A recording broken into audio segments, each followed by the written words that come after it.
You're listening to the iRacers Lounge podcast, where we discuss everything iRacing in a casual setting. Enjoy.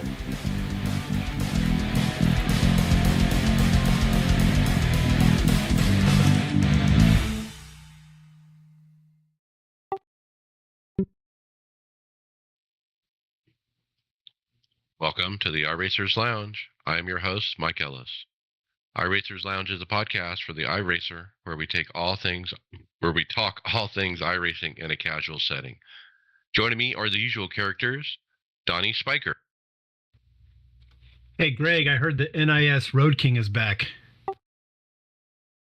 Always gotta start with me, eh? And Greg Hector. I guess I'd have to race to be actually able to try and take that crown back, right? Possibly. Well, today we take a look at some of the new items coming into iRacing. We get some very cryptic news about motorsports games and their future.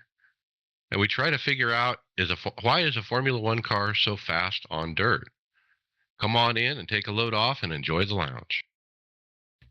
And remember, you can follow along with us on your PC or mobile device in real time as you listen to the show and see for yourself all the great topics and products we'll discuss by visiting iRacersLounge.com and selecting show notes. Hope to see you there.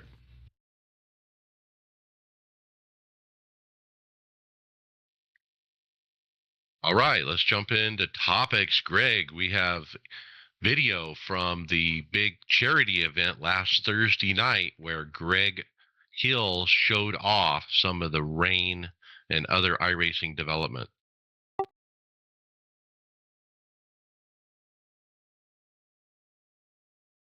They were doing right, so they it's quite interesting. I didn't get a chance to watch the whole thing. I know you it was a big thing that was going up in our chat here, but it's interesting to see what they got going here with it, with the minimal amount of information that we kind of got. But it was quite nice to hear about it.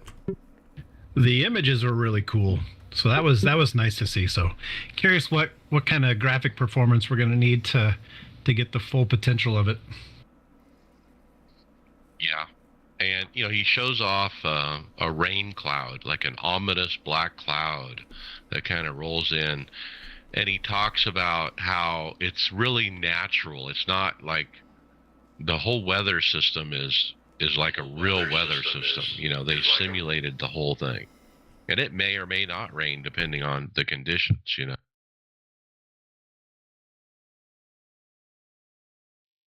So a neat look at that. And then he talked about the oval refresh. They did the dirt refresh. And they're going to they're working on an oval refresh and when I say oval refresh, he defines that like we're going to look at everything. We're looking at the car, the track, the tire, the physics, everything as a whole. How can we improve it? How can we make it better? How can we enhance?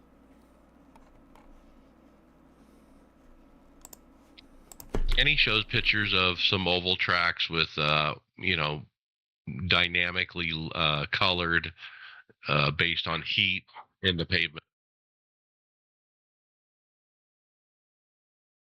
I mean, what's one thing that we've been focusing, like you said, Mike, they kind of focused on dirt to revamp it, and I think it kind of did wonders for the dirt community where they redid all that stuff. Now that they're kind of adding the weather systems in, it kind of feels like, okay, they're focusing in on it's more of a significant road type build, right? The ovals over the years been getting updates car wise and stuff, but it's been a while since they've kind of touched on all the tracks and the car and how it kind of interacts with the track. So it'd be interesting to see what they can get out of it, if they can kind of get more racing lines or more development of real world racing that we're doing, where they can search around for more grip in different areas and things like that. Maybe we can get the dynamic track back that we used to have that they never brought back. Let's talk driving aids real quick. I mentioned I use the driving aid driver line, which is the green, white, red line that goes around the track that helps you decide where the turn and stuff.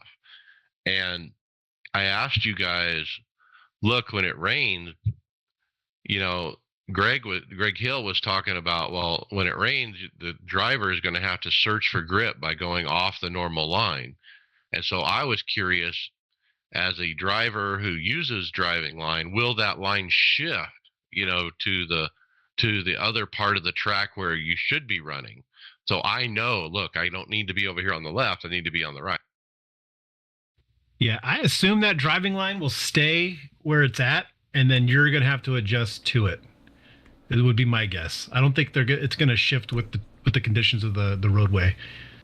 Now, do you think this is one of the biggest, like, if you think about it, it's obviously the biggest undertaking that they've done for the racing, because how do you set it up?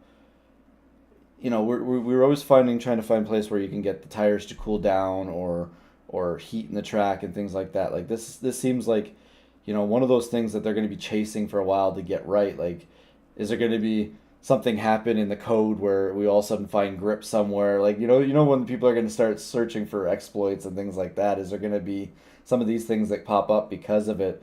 But I'm interested to see, like, the smart drivers, or the more calculated drivers, if this can actually benefit them in the rain.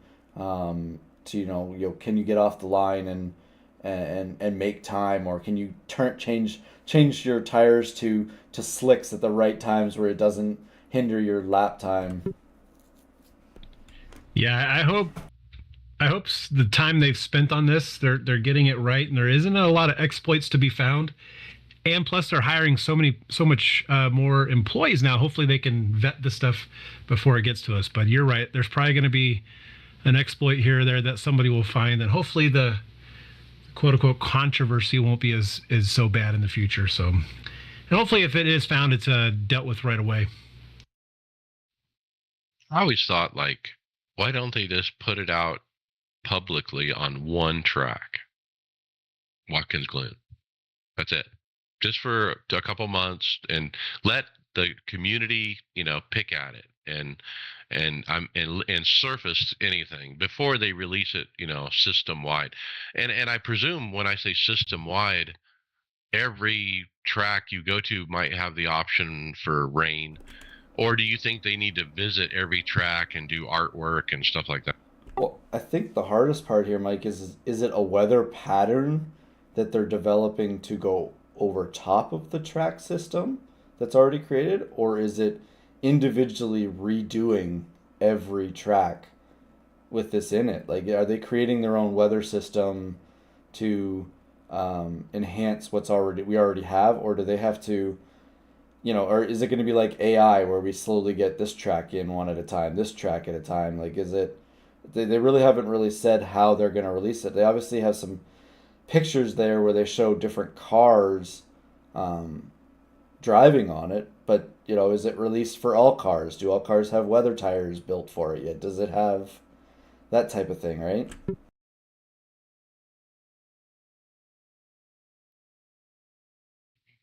Looking forward to rain. Should be fun.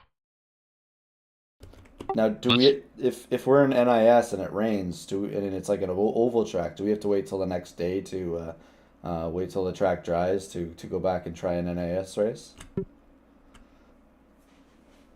Yeah, there's still a lot of unanswered questions about how that would work. Like with NIS, if it rains Wednesday night, is it going to rain Friday night? Yeah, would that be fair? Like, Tom can only race Friday night. I race Wednesday and Friday, and if it's only rain and it doesn't rain when he races, is that fair? In the championship.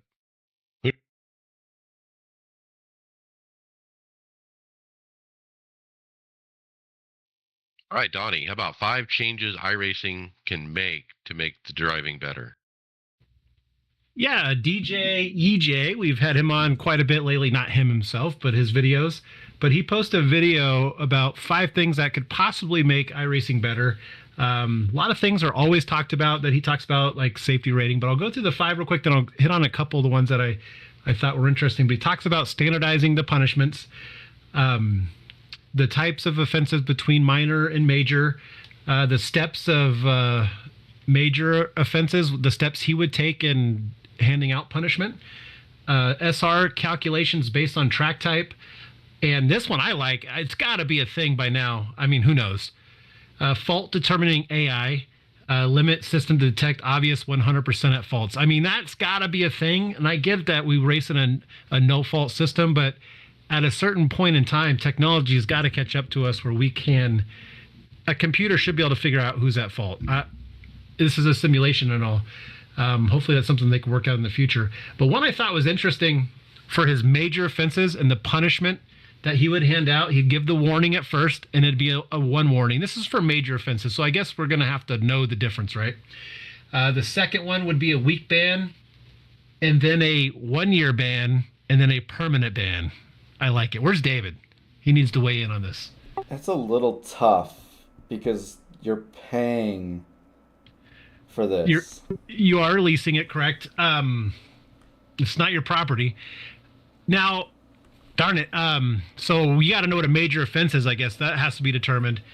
So there was a video shared in our group chat. I don't know if it made it to the script, but it was shared right before we started recording about some kid that was driving wrong way in a truck. Then he got banned from the service, and I guess he's back on. I don't know 100% if that's accurate or not. But now that would be a major offense, driving wrong way, claiming that you're blindfolded, and all this fun stuff during an official event. I would assume that would be a major offense, and then maybe that could fall into one of those 4 steps. I mean, do we need that guy out here? See, I think the problem is like, what if it's an intent type of punishment, and how do you determine what the intent was, or how many, like, obviously a repeat offender, like you said, you can obviously see a pattern if he's involved in stuff. I mean, we know what a repeat offender looks like on this team because we have one. But I just don't know, because iRacing's never been clear with their protest system in the first place. They'd have to rewrite the rule book in more black and white. I just think there's too much gray for it. There's definitely a lot of gray, and especially if you don't say anything about it, or if you don't pipe up at all. I mean, how are they going to articulate, intent, malice, stuff like that? I mean, obviously, when your voice is now recording saying exactly what you're doing, then that makes it easier for them. But so I thought that was interesting. The fault determining AI. Oh, and this SR calculation based on track type. So he goes in the difference between how SR should be calculated based on, like, for an example, super speedway as opposed to a Martinsville. Should they weigh the same? Should SR be counted the same? So that was a good point. But the fault determining AI, I mean, I think he's on to something there. I think that I can't say that should be easy. I'm not a coder. I don't know anything about that stuff, but that would be awesome to see one of these days. That's a neat idea for sure. Like, you're sitting on pit road and you get ran into because the ding dong behind you is, has his foot on the gas and the timer goes down to 0 and his car gets put into gear and he hits was you. Speeding or whatever. Yeah, make a system to where I don't get an X for that, and then, I mean, that shouldn't be too hard. Well, I mean, the rear-ending incidents, especially after multiple amounts of time, should be easy stuff. Should be easy because anytime you get rear-ended, it's usually the rear-ender's fault, anyways.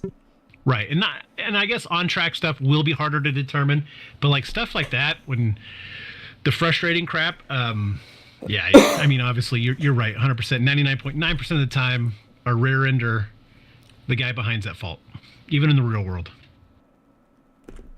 Devil's advocate, as Greg stated, we're paying for this. If I was iRacing and I look at it from their perspective, I wouldn't change a thing. I mean, everything is private. Like, I think that's part of it is, and that gives them discretion.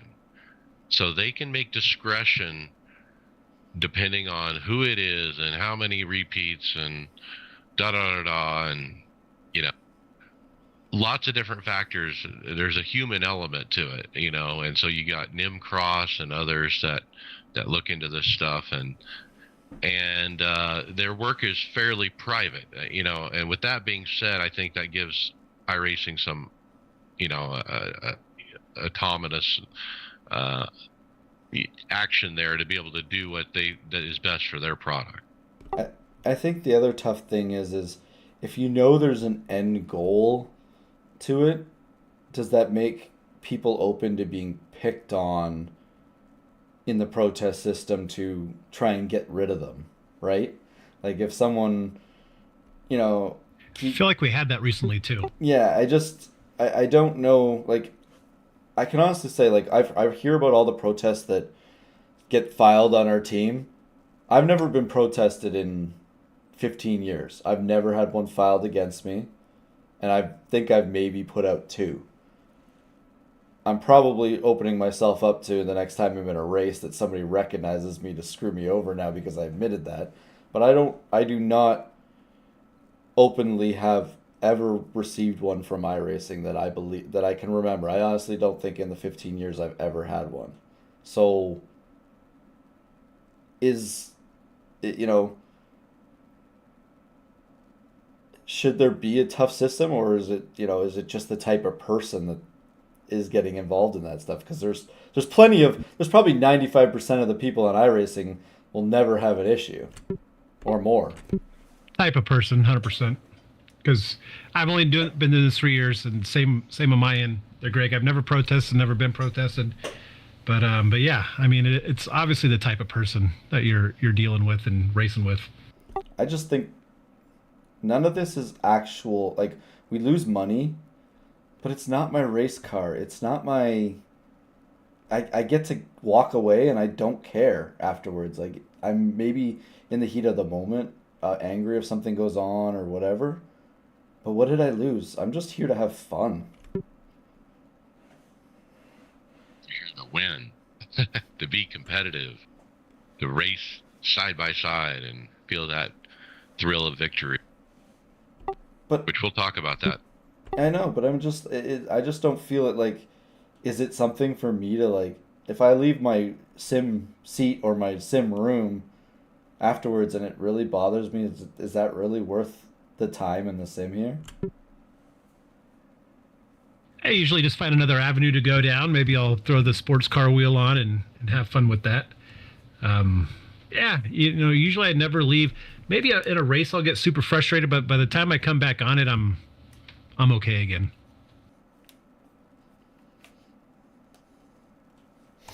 Hi, Greg. What do we got for a tease for new content? So we figured we kind of were talking about this when the first couple cars started showing up for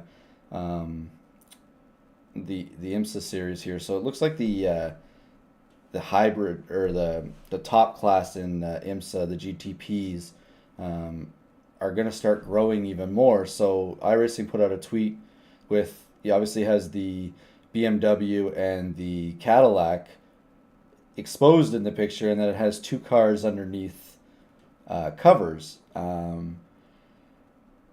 Obviously it's exciting that they're going to have more opportunity. Like I'm looking forward to having more cars. I don't know what that does for the system. I don't know how. I mean, maybe it'll start aligning stuff in the IMSA series more straight. But my speculation, just looking at it, is the two biggest contributors to iRacing with cars. I'm guessing it would be possibly the Ferrari and the Porsche that might get released. Good guess. Robert Chrisdale says on the forums it's the Acura and the Porsche.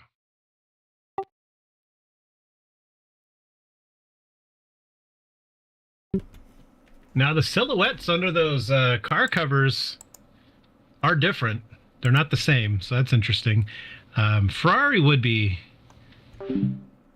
Acura, but Porsche probably 100% is going to be one of them, knowing the relationship with iRacing.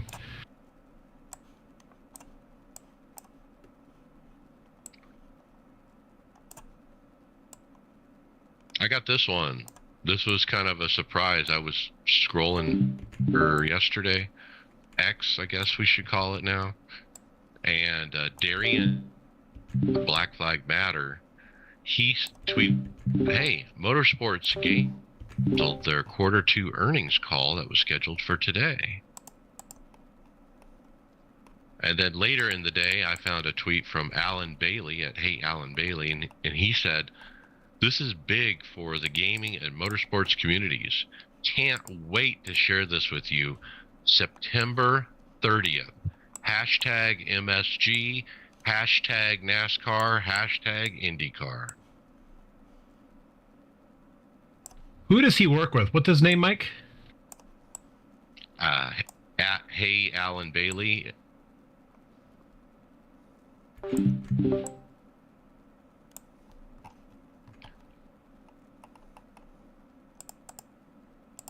Yeah, I Well, was that's gotta wondering be a who good he sign. was as well. But he's a NASCAR YouTuber and reporter. Yeah, I'm hoping in the group chat all week about it. I'm hoping for it to be an iRacing or a NASCAR buyout. And I believe even if it is still a NASCAR buyout, I still think that helps the IndyCar cause get out from underneath that contract. I think they do their own thing, which hopefully would be coming back to iRacing.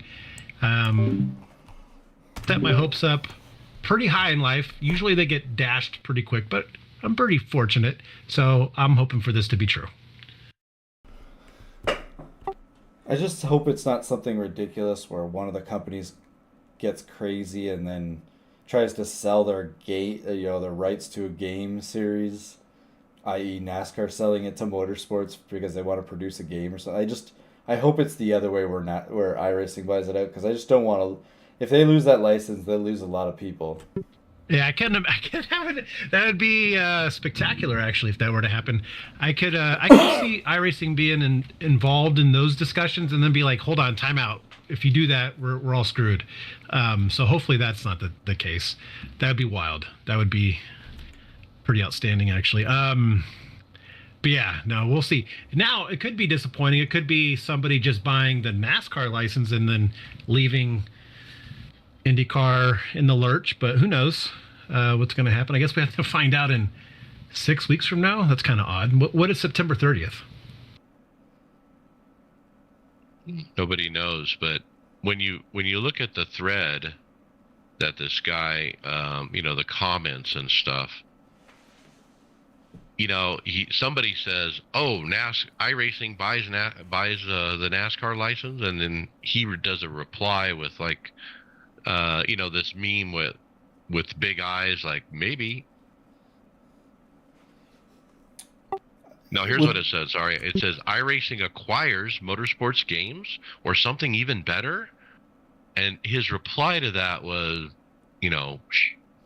kind of See, there would be this, is that the area for the iRacing developments if they purchase, this company, is this where they get their foot in the door in the console versions of things, where they can take well, advantage they already of? are.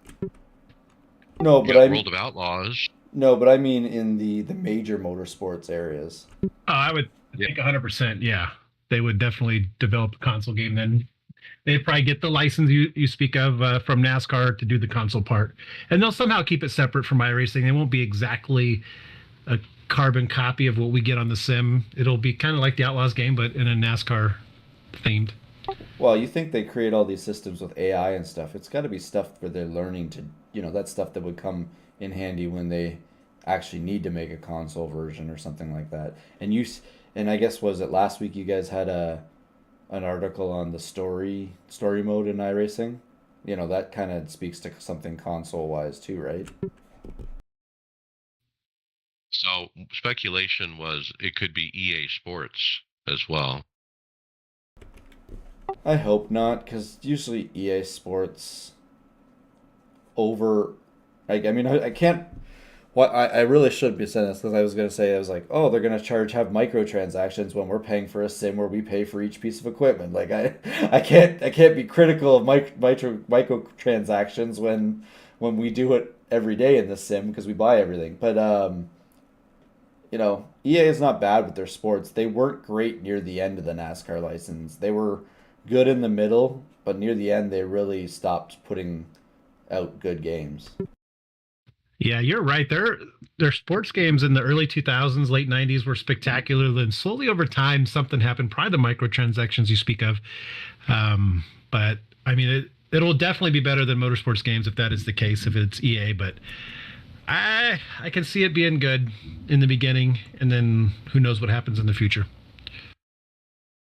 So last week or the week before, we had heard from NASCAR themselves that they had something to announce that was going to be exciting in the console space. And so with that, coupled with what happened here with this, where they missed their earnings call. Now look, they're a public company, and you got to have these earnings calls. It's all part of being on the stock exchange kind of thing.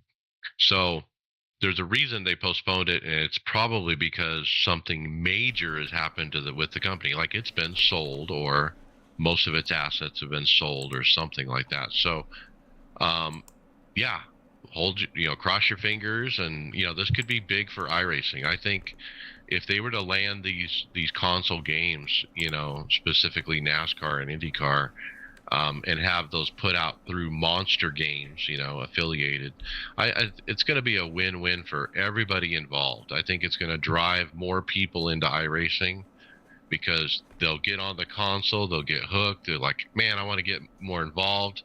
How do you get more involved? You go iRacing. I'm calling it now. If they acquire, because it's weird that they're saying September 30th, because that's obviously a Saturday, but if they acquire Motorsports Games, I'm calling it. We're having October. We're having the Indy 500 back on iRacing. We'll get a 2023 Indy 500 in before the end of yeah, the year. they'll put it in October. It'll be late. It'll be the fall 500 Indy 500. I'll be there. Why not? Let's do. All right, David. We got another leak of new content coming up. I don't think David can see it, can he? Oh, David's Yeah, driving. I can't really see. Can you hear me? We got you, bud. Yeah, I Can hear you guys hear me? Yeah, I can't see the script right now. All right, well, I'll throw it to you. It's basically Zandvoort. The track which was one of the very first European tracks released on iRacing, is going to be updated, and they're going to have two different versions, the new one and the old one. If you have the old one, it'll be free for the new one, but they will keep both versions. I wonder if when you're sitting in pit road and on the speakers that go around you hear the ambient background noise, if you can hear the Max Super Max song. That would be funny. Yeah, they got to get some more recordings in there. I was in my GT4 forums last night, and they were talking about this track as being a short track, and they would not like it for the multi-class event. I didn't realize this was considered a short track on the European side. It's one of the only tracks that has a road course that has banking too. That's they still use it today with banking. They got to bank turns. And that might be the corner we're looking at in the thumbnail there. Yep, there's that corner, and there's one that comes up on the front straightaway is banked as well. When IMSA goes to Lime Rock, they don't take the prototypes. They just run the GTs. We ran Willow Springs this week, and that was interesting with the LMP3s and the GT4s.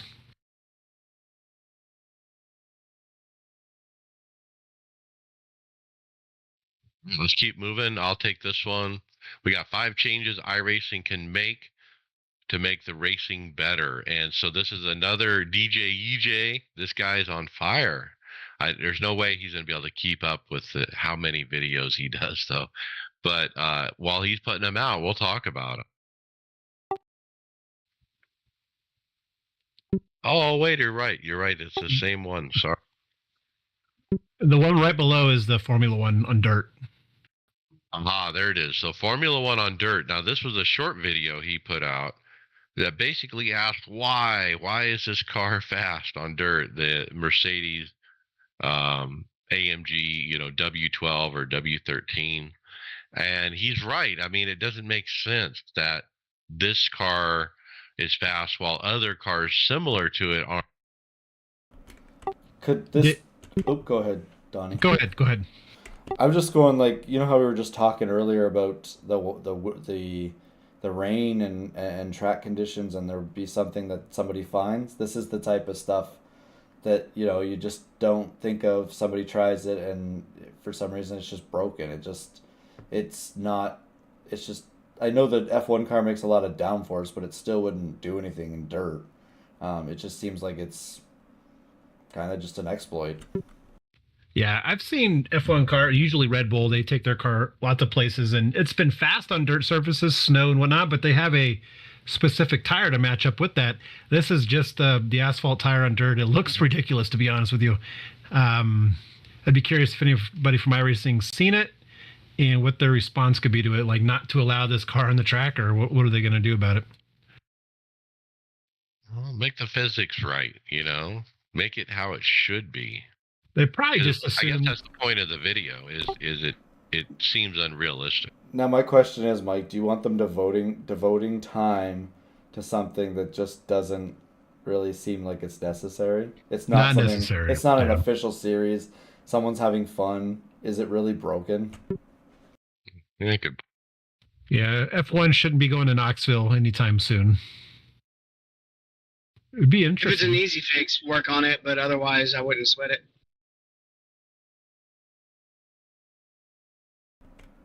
There's got to be a way where they could just all of a sudden turn a code saying now that the dirt acts like the grass, and then you're just sliding around everywhere. The F1 cars don't work well on grass.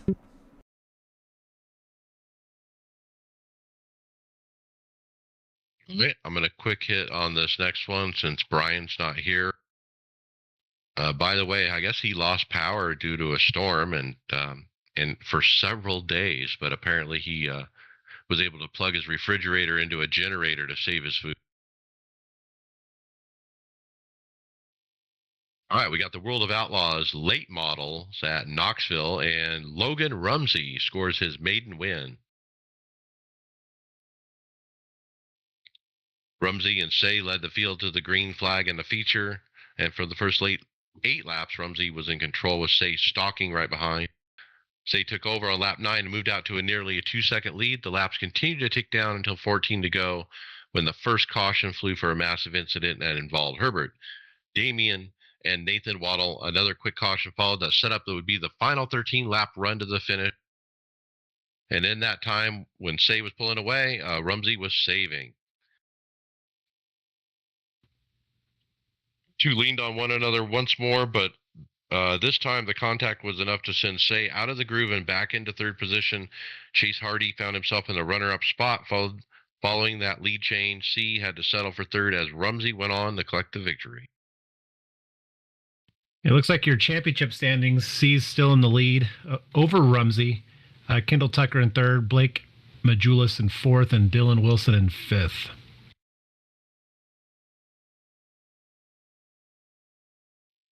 Hey, Mike, I'm gonna chop this Greg. part out. Hang on, Mike. I'll chop this part out. You're still cutting off the end of your last word. You got to hold your button longer. Okay. All right, Greg, how about the top 5 must-drive cars in iRacing? So I'm just trying to. I can't. Who's the video here from? What's the guy's name? Trying to give credit. Oh, this is Bew Albert. Oh, Bew Albert. Yeah, because I have an ad up here. Sorry about that. Anyways, he's put in a list of most top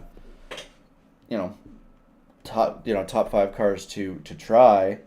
Obviously, he has the Mercedes. He started with number 5. He has the IR18, which isn't used much anymore because of loss of rights to it, but it is one of the better cars to drive on the sim. Porsche 911 GT4 Cup 992.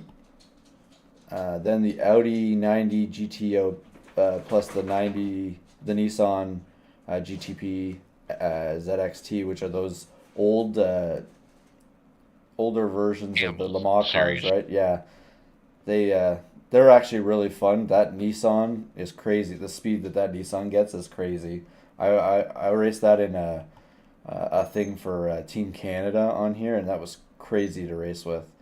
The Aston Martin DBR9 GT1 car, and then obviously the Mercedes W12 are cars that he said were, you know, his opinion on what he thinks the best ones are. He's not road centric, is he? You think? I was just thinking, what are my top 5 cars?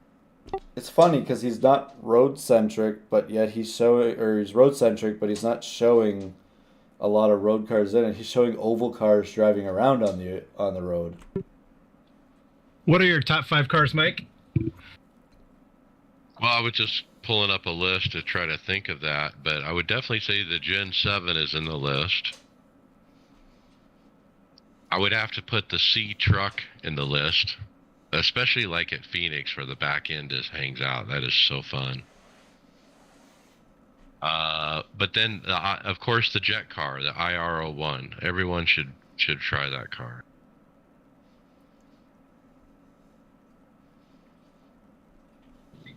I would definitely say Cup car, Ferrari GTE. I miss the old LMP ones, but the GTPs are nice as well.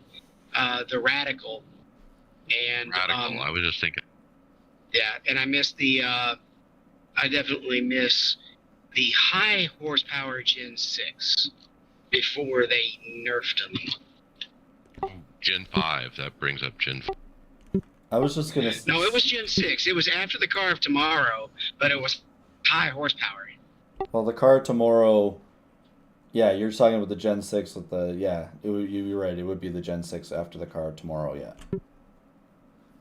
They ran high horsepower 1 year, and it was actually pretty good.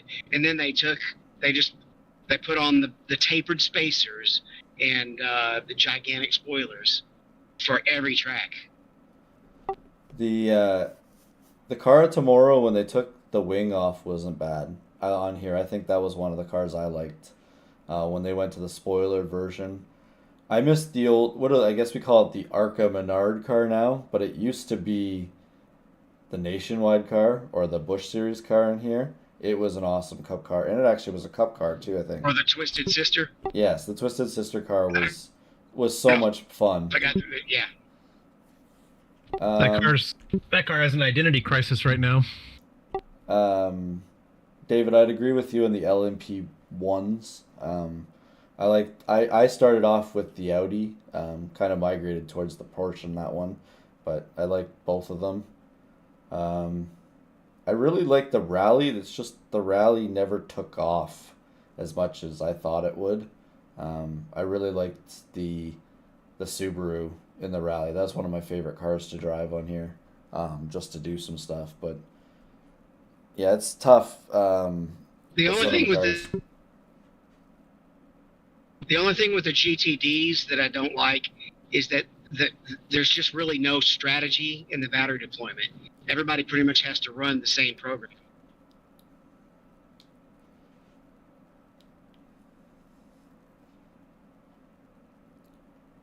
Right.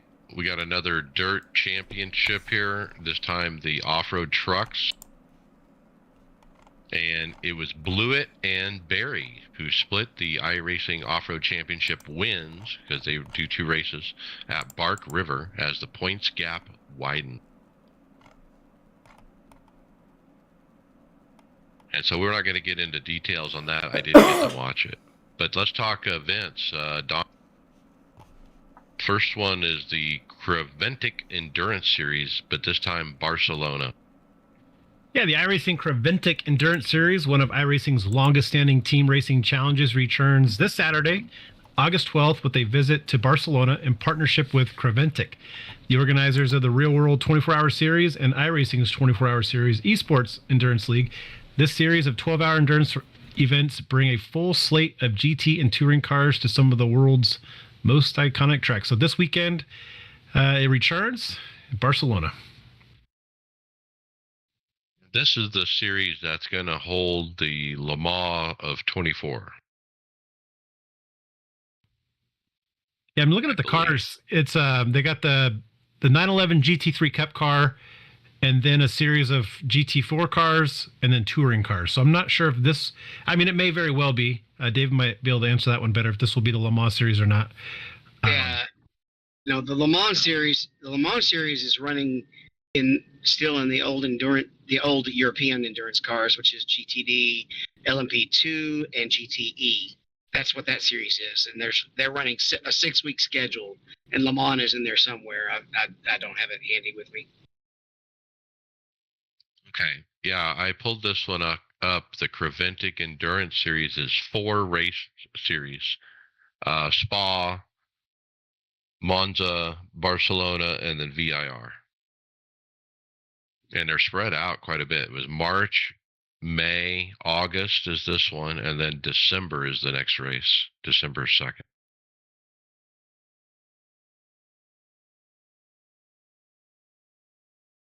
I got the next one. It's the 2023 Knoxville National. This is open to anybody. And dates are the 15th through the 20th. So that's coming up here soon. It's a Monday through Friday time slot, 9 p.m. Eastern each day. So you have to run one of those, and then there's a Saturday super session taking the top 60 in overall points from the race week. Any of us going to run this? I might give this a go. I work Saturday, so I can't. So yeah, it doesn't make sense if you can't make the final event. I work Saturdays too. That is true. What, 8 a.m. Saturday? Sorry, 11 a.m. Eastern, Eastern. and then 9 p.m. Eastern as well Saturday. Yes, that'd be rough for some folks.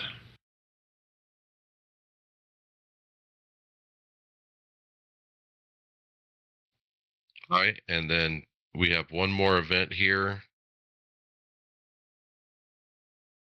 This is a reminder about.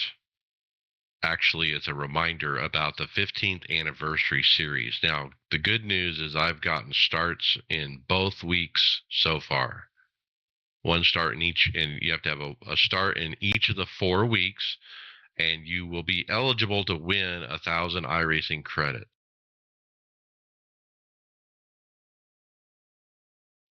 It was Solstice on a road course before.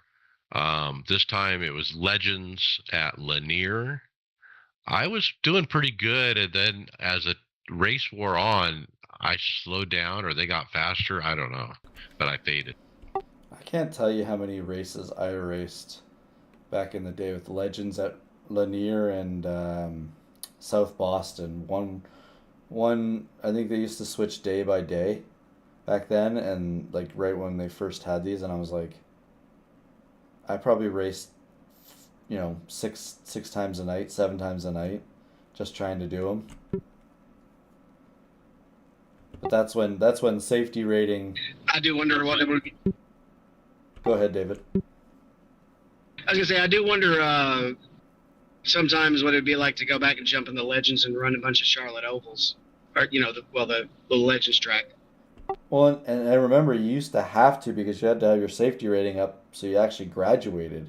There is none of this quick thing. You had to make sure before week 13 that you actually had a good safety rating to move into the next license level.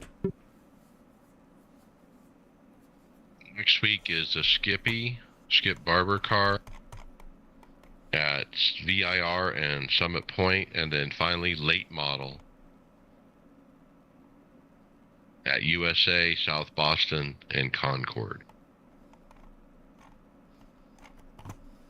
Get involved. It was pretty fun. I had a good time getting back into Legends car. It was kind of fun to drive. Yeah, kind of bring back memories from long ago. Pretty cool.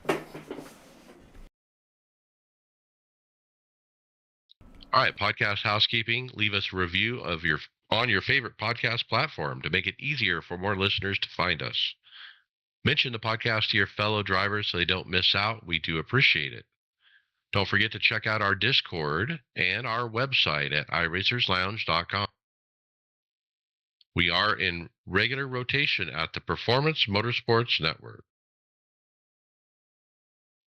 Okay, Donnie, fantasy. All right, this past weekend was Michigan, and our winner for Michigan was Silver Mustang 91. I Raced Too Slow was number 2, and North South Racing finished 3rd.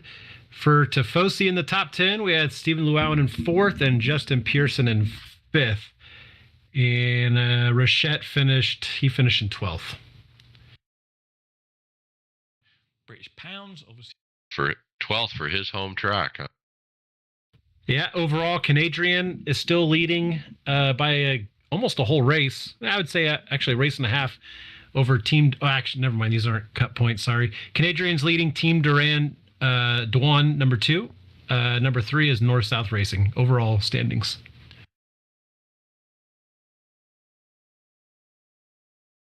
I have failed to submit a roster 3 weeks in a row, and it just gets very demoralizing at that point. So hopefully the playoffs can jumpstart me back into it.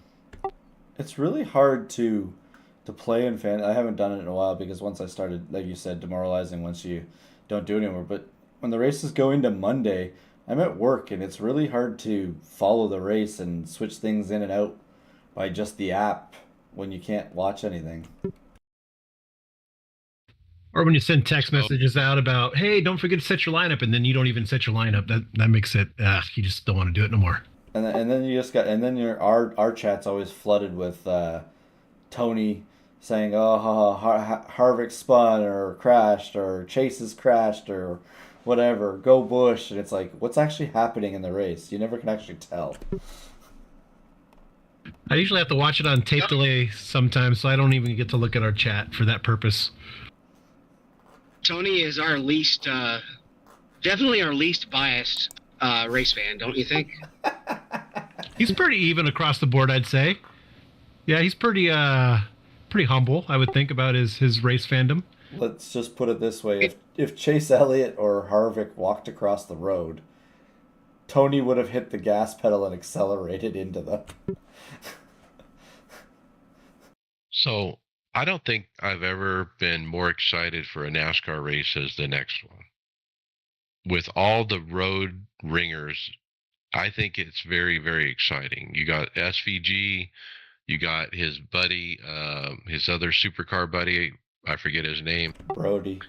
You got Jensen Button, you got Kobayashi, the F1 guy, you got, you name it, and so who do you guys like? I mean, I think these road course ringers, one of them is going to win it. Well, there was a little... Well, I said they wouldn't. I'm sorry, the lag makes it hard for me to hear you start. It's all good, man. Keep going. But I said they wouldn't the last race, and I was wrong. And I'm willing to be wrong again this time because this is not a race where nobody's run the track. These guys have run this track. It's going to be a different story this time. Well, there was 2 things that have come out of this week that kind of... Mike, you made the comment the other night. I kind of pushed back at you real quickly. There are 2 things that have changed since my opinion was made. They moved the restart zone, so it's further back. So the runs are going to be different going into one. And Dale Jr. had a very big tidbit on his podcast this week about Kobayashi and how well his tests went. Insane speeds at test. Yes. Did they not say he was the fastest they've ever seen in the car at that track? They weren't saying it, but they were kind of saying it by They what were they were implying. insinuating it, yeah. So that's exciting. I was thinking of this today. This is gonna be on topic, but off topic. But man, back in the day, 43 cars would race, maybe 50 would show up. You would kick 7 out. The economy crashed in 2008. They went to 40 cars, and they went down to 36 cars, and they locked themselves in with the charter. Now it seems like with this new car that we have people who want to come in now, and we're kind of limiting them now because you have to run the risk of fielding a car that might not make a race because you limit it to 40. It's just crazy. I hope there's a way they can figure this charter thing out. And let's bring back 43 cars. Let's bring them back. People want to race now. Let's let them in. The Dale Earnhardt also talked about this week. He talks about the charter system and an idea that he comes up with. But I would just say go back and listen to his podcast from Tuesday, I think it was. He talks about it, and he actually pokes at Denny to try and get Denny to poke holes in it, because Denny's the one that's been pretty outspoken about it, because he's the most recent one to purchase a charter of the two charters that have come up recently. They don't want that amount of money that charter was worth to be diluted, and that's what they're afraid is going to happen if they start letting more teams in. So you'll hear the backlash from Denny when anything comes up with that. They need a way to figure out that these teams will get, if somebody's going to buy into it now to add into the NASCAR charters, they got to get a chunk of that money to the teams to make it seem like it's okay to bring them in. Yeah, I think it's starting to show itself now. They may have shot themselves a little bit in the foot with this charter system, but the charters, they're saying $30 million. It can't be true. Like, it's only worth however much somebody's going to be able to pay for it. But I don't know, man. I guess you could run the risk of bringing, because if you do run that, like, let's say the 67 car this weekend and the 91, they don't get to race for all that money. They get to race for the prestige of potentially winning, but they don't get a decent share of that race earnings, because it all goes to the 36 charter teams. So that could prevent some teams from showing up or bringing more cars out. But I don't know. It seems like NASCAR, I know you want to see on social media that it's dying and whatnot. Who cares? I mean, the tracks are getting populated again. People are wanting to race in this series again. Let them come. Figure out a way. They need to figure it out. Well, and what you're saying there, Donnie, if you look at the teams that have employed those drivers into those teams, so Trackhouse has got SVG, Kobayashi's in 2311, Brody's in I guess it would be the 33 car for the third car for RCR, and where's Button? Button's in the extra one too. I can't. 51 car. So. Oh, and then you got Rockefeller in the Gregson car. Yes, and so if you look at the teams that have them, it's the teams that have two teams that are probably okay to go to three teams if they had a better charter system, easily increasing the field probably to 40 cars, no matter what, or no problem. But they just can't do it, and it's kind of just, it's tough. I wonder if there'd be a way to buy out the charter system completely. How much money would that take? And just get rid of it. They need to relegate it. They need to make something. They need to make it where you can't just come in and make a profit off the sport and then try and sell it down the road. There needs to be progression. You need to actually be doing something significant in NASCAR to hold on to it. There's got to be a relegation where you're 36th in points, you lose it, or you're 35th and 36th in points, you lose them. Yeah, I think the 78 faces something very similar to that, where they got to either sell, lease it, or potentially. I can't see NASCAR taking it from them. I can see them forcing them to lease it to somebody after this year. All right, so this is my reminder to Justin. Don't forget to pull Noah Gragson out of your fantasy lineup. Did he have him in last weekend? I don't know. I don't think anyone would pick Noah in their lineup, would they? I hope he doesn't become a pickable at all anymore, since he's done.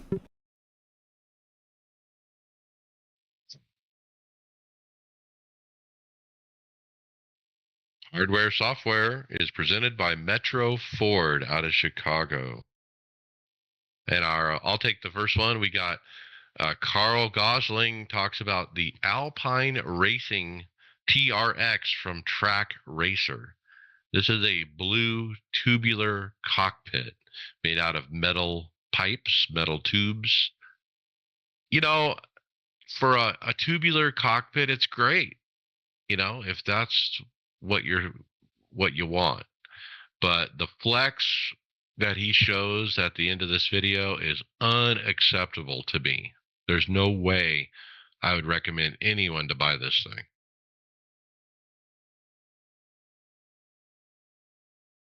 Yeah, I like the look of a tubular system over 80/20, but the workability of 80/20 is undeniable. Unless you were a welder and you didn't mind ruining your tubular system that you just paid a lot of money for. But I like the look of a tubular system. But the 80/20, you can do whatever you want to these things within reason.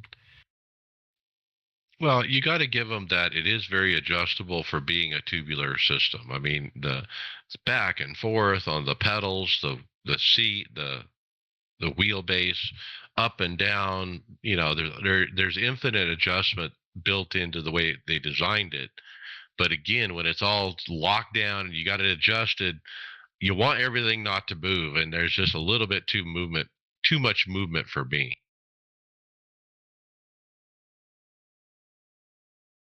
It can also convert to formula seating versus GT seating. And so that's another, positive for this, that, a traditional aluminum extrusion, 80/20 style, it can be a lot harder to try to do a quick convert. And that's probably where you get a lot of your flex, Mike, is the ability to convert quickly from one seating style to the next. I would think somewhere in the physics of all that is where you're going to get some of your flex.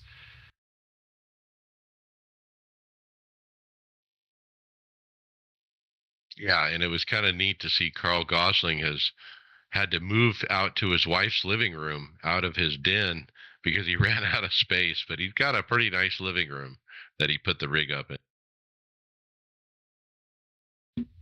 Just looking at it, I do like the look of it, but even the length of the outriggers coming back to you that you'd mount the wheelbase in, that's where I can see some little instability as well.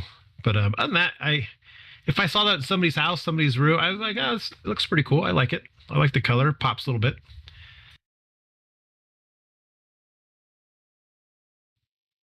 All right, Greg, how about an important announcement from Moza? Yeah, Moza Racing on their Twitter page put an important reminder, I guess, or a notice out. It says, attention, that a fraudulent account impersonating the official account sending fake award notifications to participants. Be cautious and avoid sharing personal information or clicking on the links from the fake account.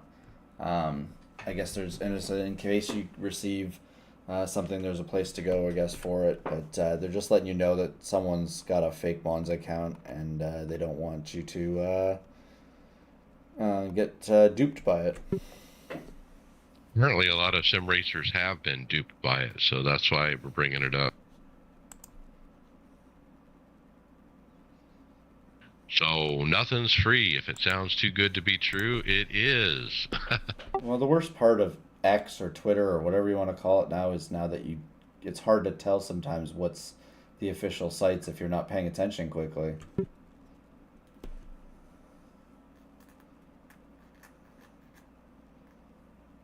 All right, I got this one. We've got a new cockpit introducing the XR1, now available.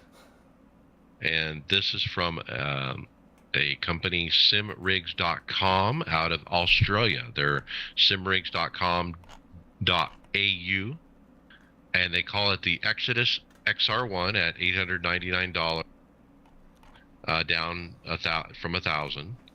And it is, an 80/20 style rig. The uprights are at an angle. And that as they come up, they don't go straight up and down. And there's not a place for like a handbrake or a shifter or anything like that, or anything on the side. It's the same on both sides. Yeah, Mike, it's slightly misleading here. I'm on their website. So for the $900, all you're getting is the bottom frame, the seat mounting rails, and then the upright. If you want to add the monitor mount, the seat mount, and the seat adjustability, it's an additional $946. So it brings it to what you see in the picture minus the hardware is almost $2,000. That's expensive. It's not even that extravagant of a rig. Like, it shouldn't be that much for an 80/20 type rig, or type whatever this type. They've kind of got these extra brackets. I don't like the way they connect the upright and the bottom part of the base. I feel like that plate and the screws has got a possibly like a weak point or a shifting point. Yeah, agreed. You'd have to install that perfectly, probably for nothing to go wrong. If you have you're off a little bit, you're gonna have some serious problems. I like the monitor mounts for it. It's kind of a nice. I would like to see what the back of the monitor mounts. I don't know. Does the site have a reverse picture of it? Oh, there we go. Yeah. Okay. So it's not much different, I guess, from the setup that I have on the back. Yeah, the price is a little steep, but yeah, something new to check out. You can add a nice graphics package for an additional $200 if that's something you're interested in. They got all sorts of colors, so if you wanted to add some color to your cockpit. Man, my wife could do that with her Cricut machine in like 10 minutes for like $10. All right, Donnie, how about a Gomez wheel review? It's a first impressions, actually.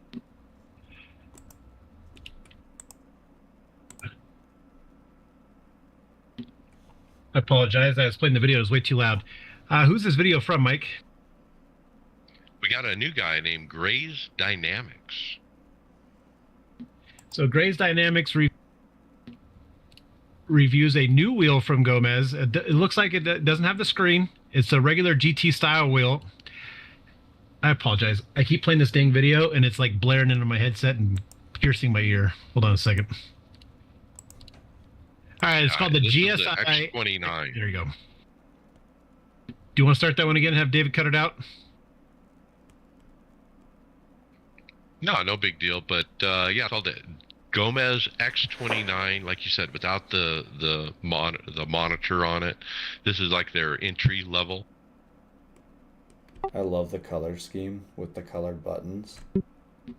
It just makes it simple. Black on black with some gray lines, outlines. And he has the Moza QR attached to the back of it there. You know, He had to really take that thing apart to get the Moza thing on it, by the way. after having the Gomez wheel, I have a little bias to their product. It just feels real when you're holding it. The sturdiness, the build to them. And the only thing I don't like, and you probably heard it in this video, is the click of the paddles. That's about it. They use a micro switch, and it's decently loud click to their wheels. But other than that, I'm always going to say they're great. They usually look great, and the one I have just feels great. I think he said it's $650. I mean, it's a decent price. Yeah, the And button layout looks standard too.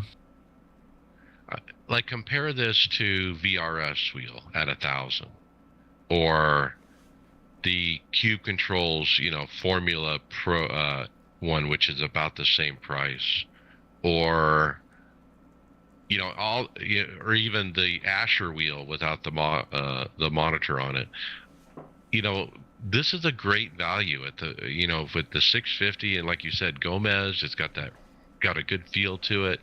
The only drawback, it doesn't have the clutch paddles. It's got the shifters.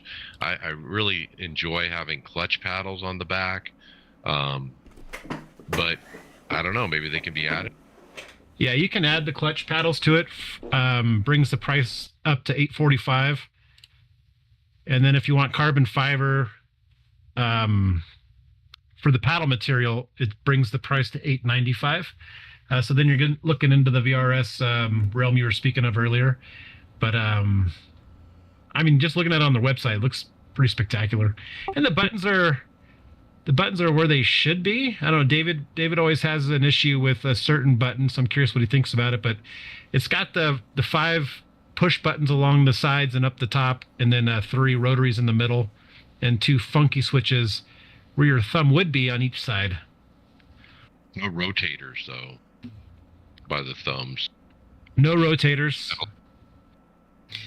Gotta have the clutch paddles if you're gonna spend money on a Formula wheel. Yeah, you can add them, but then it's an extra. What is it here?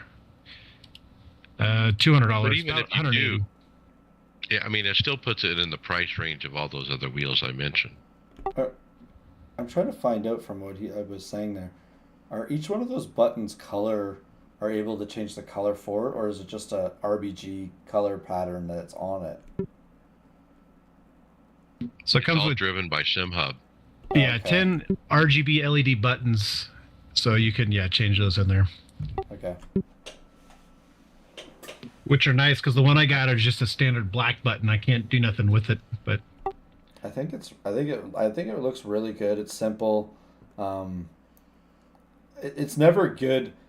I know David has the better Formula wheel where it has the rotary knobs kind of where your thumbs are sitting in the when you're holding the grips.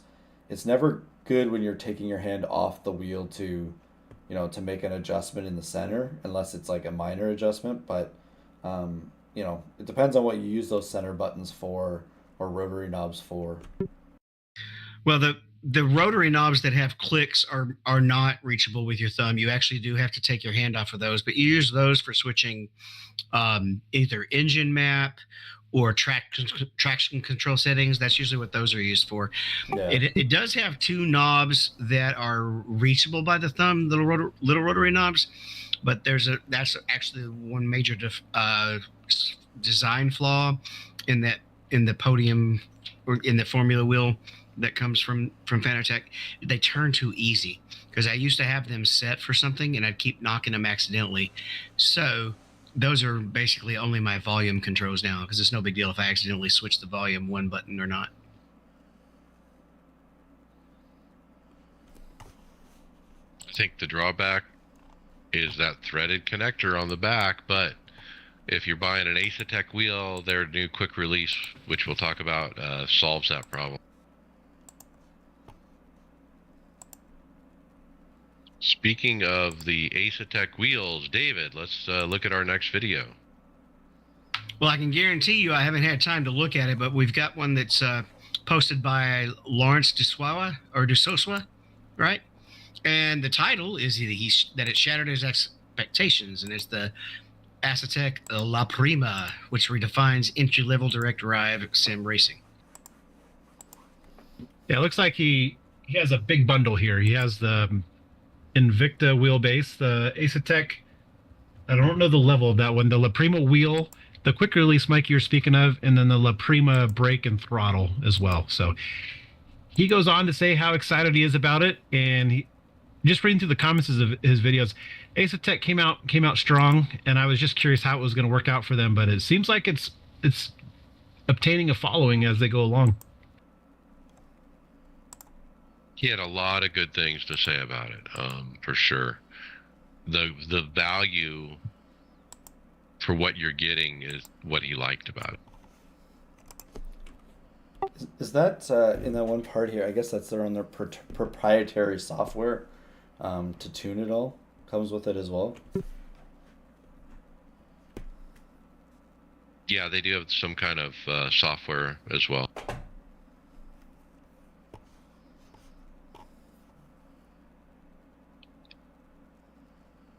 Now, let's talk about the quick release. We actually have a video farther down the script about that specifically because Will Ford does a video specifically today on the quick release system. And it's $150, which is a lot, but it gives you 3 different lengths of quick release, a short one, a medium, and a long. So if you need a wheel extension like I did to get the wheel closer to you, you pick one of the 3. As far as, you can buy multiples. I think it was 5 of them for $600 and get a price break if you need a bunch of them. But he really liked it because it has this USB dongle that's built into the quick release. And when you hook the quick release to the Invicta wheel, the little electronic connections there connect that USB onto the computer. So what you do is you get your Gomez wheel and you wrap the cord around the quick release and you plug it into the USB dongle, and then the whole quick release goes quickly onto the wheelbase, and boom, it connects the Gomez wheel to the PC, and it makes the wheel wireless basically because of that USB dongle. It's pretty cool how it works. So you get your coiled cable and you wrap it around the quick release, and you plug it into the dongle, and you zip tie it down or whatever, and then you forget about it. And it's a really neat system. He also Will Ford mentioned how there were some initial reports that the first generation of the quick release, if you lifted really hard on the wheel, it would actually pop off the base. They actually redesigned it and put a stronger spring in it where that's not a problem anymore.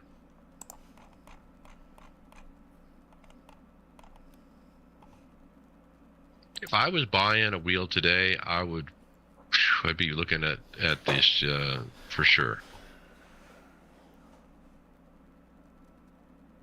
This next one actually brings up something that I didn't know was a thing.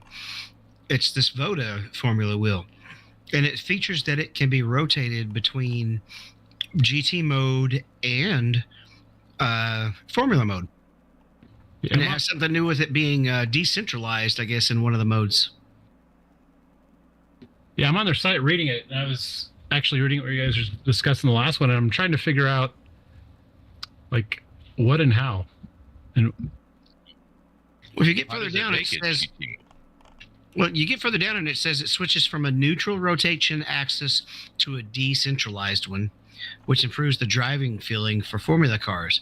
So there just must be something that's it'll be neat to hear from our listeners who probably know more details about that. And if they let us know, we'll follow up on it next week. But there just must be something that in a real formula car, the axis is maybe not exactly in the center. Actually, if you look at it, you can see right there where it says when it's rotated, you can see the little silver circle on the bottom, but it's the hub is in a different location in the GT mode and the formula mode.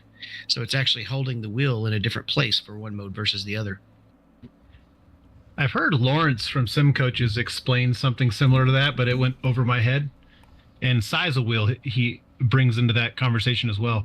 But I'm curious now. So by the way I'm reading it, the way you're saying it, the hub in the back is actually articulating differently than the wheel. Would that cause a problem later on? It's changing the center of rotation, is what it's changing. So two pieces moving independently of one another. No, it's just what it's attached to and where the center of the rotation is. Literally, the pivot point is higher in the GT mode than it is in the formula mode. So when you're turning the wheel, it's going to rotate around a different point in GT mode versus formula point. Okay, I got it. Is that the reason for formula mode, so it tucks down inside the cockpit more, the way that they have to have it mounted, compared to where in the GT car it's in a fully open or a full cockpit. It doesn't matter where it's rotating from, whereas there's a formula Moving wheel. it vertically, you're right, Greg. It's moving it vertically because that thing pulls out, twists, and so that moves the whole thing up.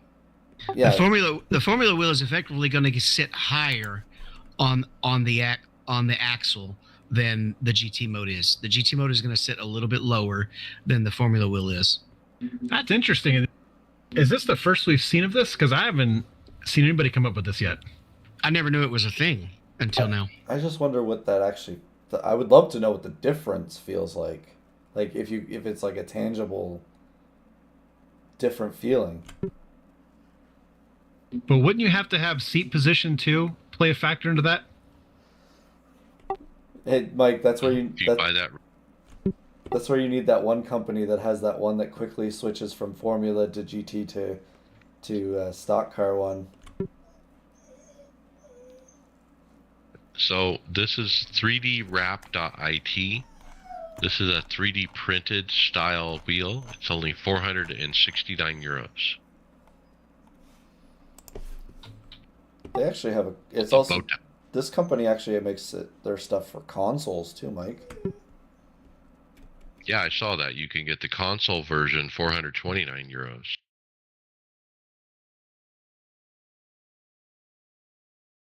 All right, Mike, you're our TikTok guy. What's next? We got a video, I'll call it a rig review, from at flybrick_S60R. And he basically put together a 2005 Volvo S60R M66. He's got the entire dash, the gear shift, the wheel, the pedals, everything. Not like a sim wheel. Like he's got the actual Volvo wheel. He's got the whole thing, and he's got it set up in his room. Some of his previous videos, if you go to his channel and look, he had a different kind of cockpit or a dash, and he took that one all apart, and this is his new one. I always thought it was interesting that guys that cut out cars, the dash of cars, and they can put them on this stuff and do it. It's definitely it would feel cool to be sitting, surrounded the way like as if your car. I don't know if I'd like to race with a Volvo steering wheel though.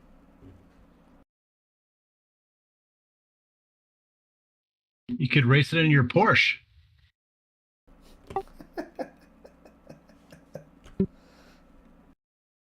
It can't be cheap, to scrap a car, and because you'd have to scrap it to take all that stuff out. I mean, the car would not be able to be used.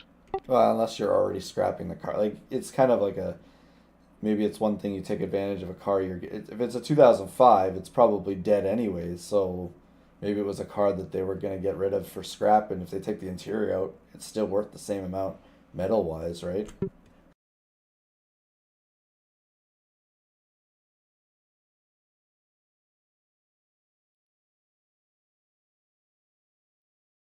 The next item we have up is out of Shanghai City, China. It's wow, this is Khan's Pit, or I guess it's Khan's Pit, but Khan's Pit official. Spit. That's what they call it. I'm on their site now, and it's nearly impossible to navigate. It comes up in Mandarin, and then you got to hopefully select the right things to select it to English, or I think the government's coming for me now. But the pedals are interesting. They got a purple detail to them.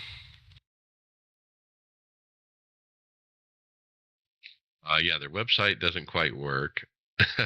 Their second to last Instagram says, "We are looking for distributors." Are those hydraulic? Yes, and if you look at one of these photos, there's some hydraulic pedals, and they even have those little bass shaker things on the back of them too. They say advanced vibration pedals with hydraulic brake system, bringing ultimate feelings. Just the brake is hydraulic. The clutch and throttle are not. It don't usually need to be. If this was on AliExpress for like $49, I'd just tell my wife to pull the trigger, and who knows, maybe they are cool pedals, but I don't even know how you'd buy them. But they're looking for distributors, like Mike said, so hopefully they find something, and these are decent pedals. What do you guys think of the look? The Prince purple look? Does it look plastic to you? The pedal, the bass, everything? Oh, 3D printed maybe?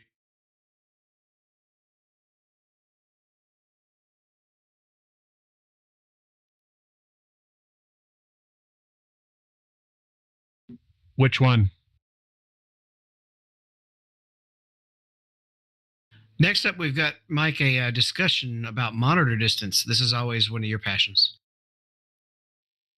Yeah, there were some neat little rules of thumb that David Tucker put in as far as using monitors with iRacing. So I'm going to read off a couple of those. In general, placing your monitor just a bit closer to your face than its width would be optimal. This will let you hit the 180 degrees or 179 in a triple monitor setup and 60 degrees in a single monitor setup. If you can get closer than that, even better, but chances are you can't. Some setups can now go past 180, but that requires fairly large monitors to make the geometry work. The second one, in general, a larger monitor is going to be easier to set up, but if set up right, then there's no real difference otherwise. Larger monitors have a larger sweet spot. You can move your head around more without noticing distortion, and having things farther away usually is more comfortable to view, but you won't see more vertically or horizontally unless the small monitors are so small you can't hit the 180 degrees. Number three, the side angle should match the center FOV. So if your goal is 180, then that is 60 degrees of FOV per monitor. 60 times 3 is 180, and 60 degrees in from flat for the side monitors. If you can only hit 30 degrees on the center monitor, then 30 on the side, and you'll get 90 total. If you have a choice, this is the final one, the fourth one. If you have a choice, more square aspect ratio displays will give you a better experience with triples. Think of it this way: if the horizontal FOV is always 180, then the wider aspect monitors will show less of the vertical FOV.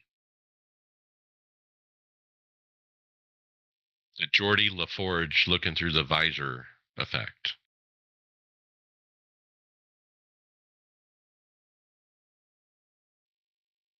All right, yeah, triples, and my thing with triples right now is I like bigger is better. The 55 inch, the 43 inches, and then have your monitor kind of out in front of those, and then you get that vertical FOV where the monitor's so big that it goes down below the back of your steering wheel base.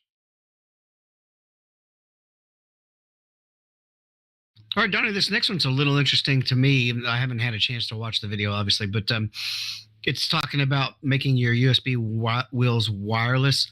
I find this interesting because I actually have my phone connected that can connect to my PC via Bluetooth when I like to pipe music through while I'm racing. So have you given this one a watch? I've given parts of it a watch. This is a Will from Boosted Media. He does title it "Make Your USB Wheel Wireless," but he goes over the Invicta La Prima bundle, their quick release. And then I got to minute 14. I paused it because I wanted to hit on this. He says it's rock solid. Now, I apologize. It's not going to talk about the making the wheel wireless. But he has this giant shaft attached to the back of this wheel into the Invicta base with the Invicta quick release. And then he says the words, "This thing is rock solid," as the thing moves like a quarter inch up and down. It's kind of bizarre. That too. Yeah, this is the video I mentioned before, the quick release with the USB dongle. He also talks about the quick release. If you pull it hard enough, it'll disconnect to save the wheelbase. Mike, are you taking your wheelbase, your quick release off your SimiCube? You can hit it with a truck. It's not coming off. Oh, yeah. I love the quick release that I have. So apparently with this Invicta one, if you pull it hard enough, in order to save the Invicta wheelbase, it'll actually disconnect. So I'm curious, under what nanometers would that become an issue? Or sorry, Newton meter. Yeah, if you have the IndyCar turned up all the way, maybe you would get enough force to knock it loose. I don't know. He said it hasn't been an issue, but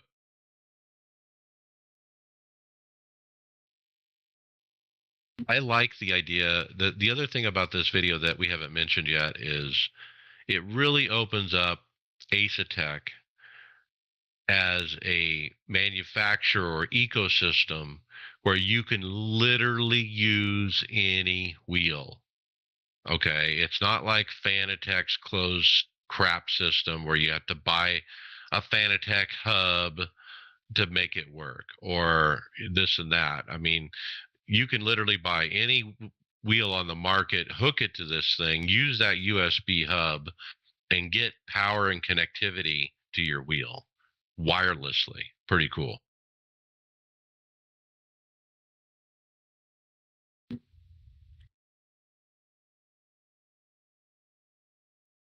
All right, we're jumping to the NASCAR iRacing Series result.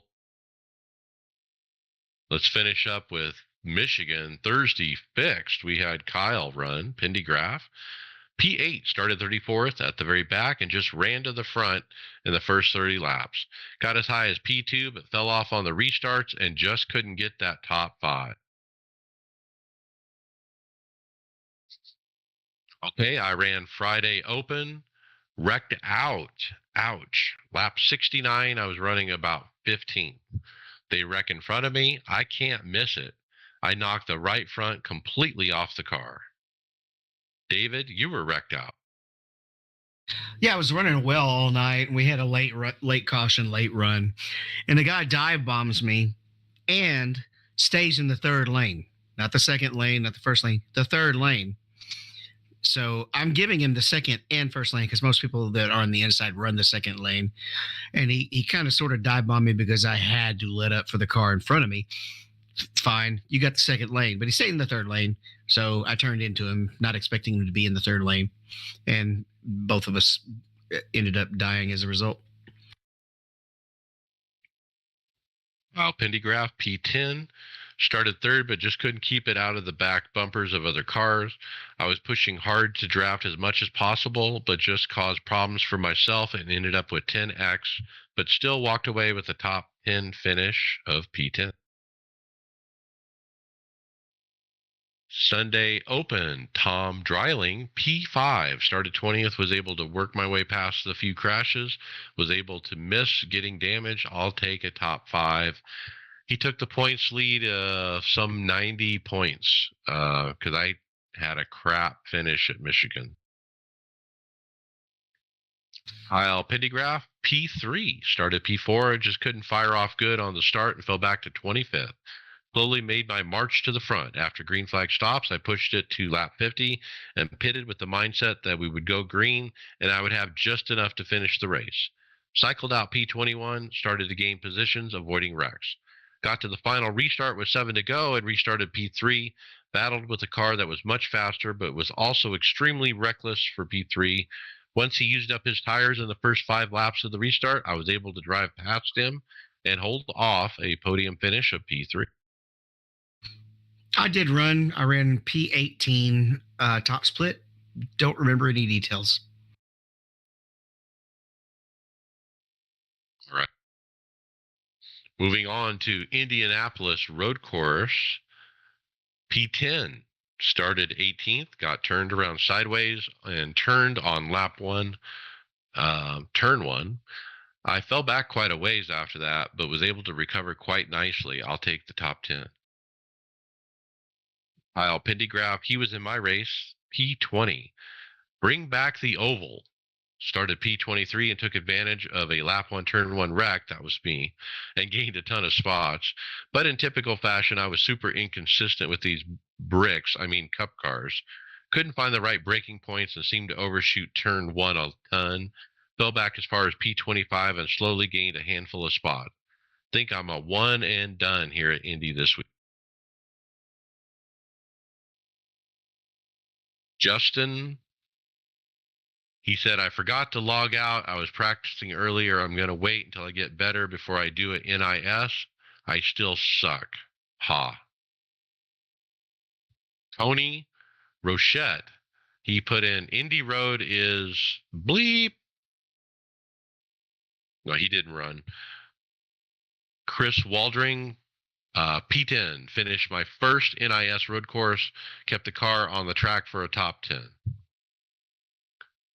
Tom Dreiling, P5, started 10th, was able to get myself to racing for the top 5, came out 10th after pitting, was able to pass 5th place on the last lap to gain another top 5, a good points day. And that brings us to today, Thursday Open. I ran. And guess what? Winner, winner, chicken dinner. I started 8th. I got to 6th by the end of lap 1. Before pit stop started, I was up to P3. I eventually cycled to the lead as those 2 leaders in front of me pitted, and I kept it for the rest of the race. I waited till I ran out of fuel. When I pitted for fuel, I had a 53-second lead over second place. And I'm thinking, holy crap, I'm going to be able to pit, get gas, and get out before they even get to me. And I was correct. By the time I pit and came out, there was a 9-second lead. Now, the guy was catching me. He was way faster. As we got down to like 2 to go, he was within 1.5 seconds behind me, and I was sweating bullets. But luck fell my way. He had some kind of issue with a lap car and lost his momentum and fell back. I was able to move on and win this race and lead the most laps. My 95th career win and third NIS win this year, 5th overall. First win at Indy too.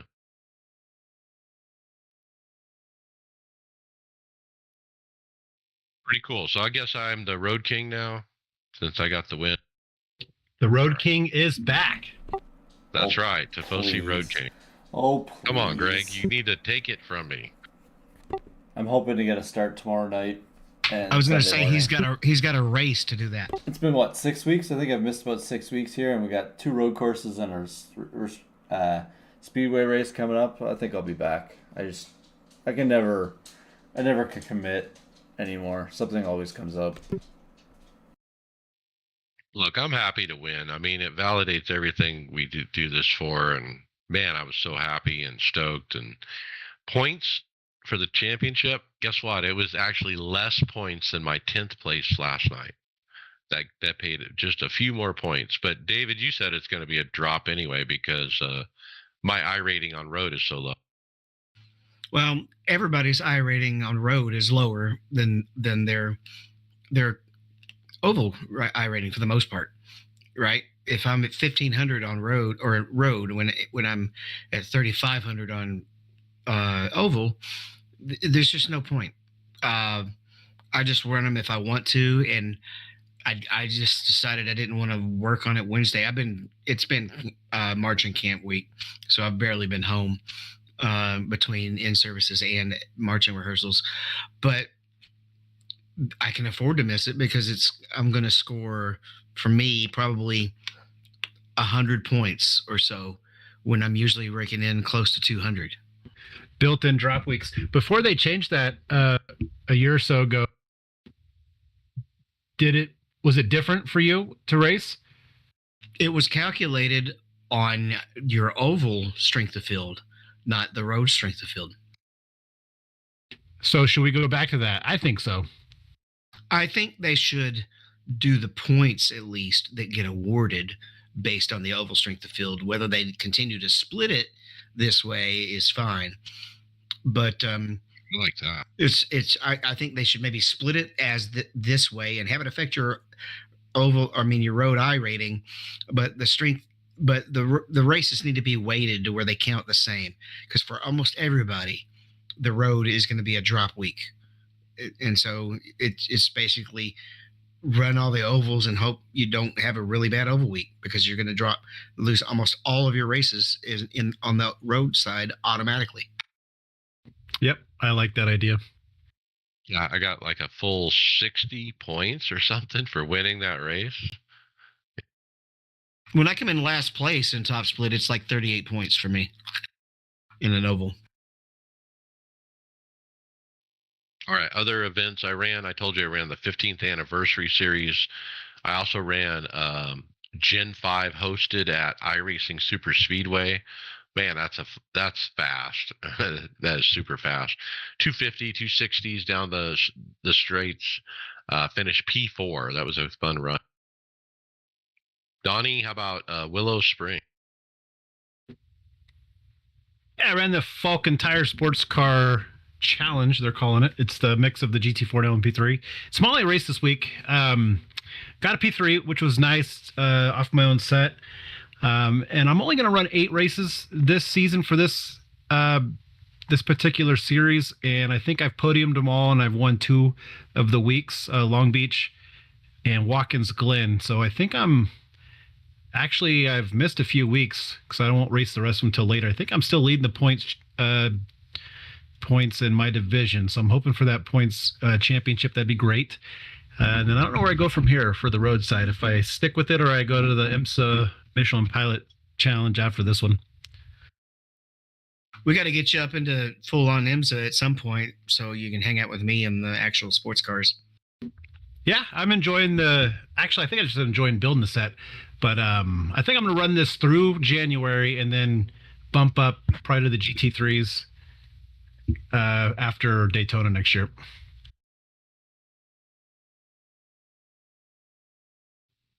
Right. Let's jump to final thoughts. Greg Hector. Just hoping to get some racing in. I just haven't had any time recently. I'm on holidays, thank God, next week, so I got one more day of work this week, and then hopefully I can do some racing. I'll be gone for a little bit, but I can at least get some road racing in this weekend, and maybe I'll take my title back from you there, Mike, and get it. I just I don't get the luck sometimes of certain draws time of the day. I feel like the afternoon one on Thursday afternoons is a good one to run, but never get lucky that way. But yeah, just looking forward to getting some more racing in, and life is kicking me in the butt right now. All right, David Hall, final thought. Yeah, since Michigan, I haven't been running obviously as much because work's back in, and this year, with everything getting really back into full swing, and we're not having to worry about any of the COVID restrictions or kids being so out of shape because they sat at home for 4 or 5 months. We're flying. Been in a lot of meetings and then doing practices afterwards or practices before. You heard me driving home because we had open house until right after the show started. And also, I'm having a lot of fun playing Digital Combat Simulator 2. I'm bouncing back and forth. So just not running as much. I did discover something, though, as I was trying to fix a tracking issue, which becomes a bigger issue in a flight sim than even in the race sim where you don't turn your head that much. In the if you run the Reverb G2, there is a setting where you actually clear the position data because it tends to get apparently corrupted over time. I cleared that, and now I don't have any bouncing around on the tracking. So if you're one of those guys running a G2, you want to clear that tracking data every once in a while, and it seems to make the G2 run a lot smoother. All right, Donnie Spiker, final thought. This last week was unfortunate. On a lighter side, nothing crazy. I switched internet from cable to fiber. In the previous 11 years with cable, I had never had an issue with it, never went out. Made the jump to fiber. I get 980 up, 980 down, which is fantastic. But one day I was sitting on the couch Saturday and my whole house went out. And apparently somewhere in the neighborhood, they were installing somebody else new, but at the main port, they unplugged mine and plugged it in somewhere else on accident. Took them 4 days to fix it. Brian, on the other hand, has had no power for 4 or 5 days. I only had no internet, which is weird to experience for the first time after living in an all internet world over the past decade and a half or however long it's been. So things you take for granted, but I didn't get to race much. So we'll see what we do this week. And I don't know if I'm going to race Indy Road or not, kind of in David's mindset. Not getting enough practice. I don't want to go out there and just tool around. I can win it. You can win it. All right, and let's talk about my final thoughts. Is I wasn't expecting to win this week, to be honest. I usually look at these road course weeks as, let's get some points and move on. But wow, to get a win, that was awesome, and I earned it, man. These guys were faster than me. The guy that was in second, that was chasing me down, when I pulled up the lap times at the end, he was like a second faster per lap. And am I ever going to be a second faster? I don't think I am. I really don't. But I'm consistent. I got racecraft. I know when to pit. I know not to take tires. And I don't make mistakes. I didn't make any mistakes. I didn't overshoot any corners. I didn't run off the course. I didn't get wrecked, and I won the race. So, man, it just, like I said before, it validates the whole hobby. Like, you spend all this money, you do all these things, Is it worth it? Yes, it is worth it when you win. And this is my first win on my new wheel, my Max Pappas wheel, and didn't think it would be a road course, but hey, I'll take it. And with that, we'll see you on the track later.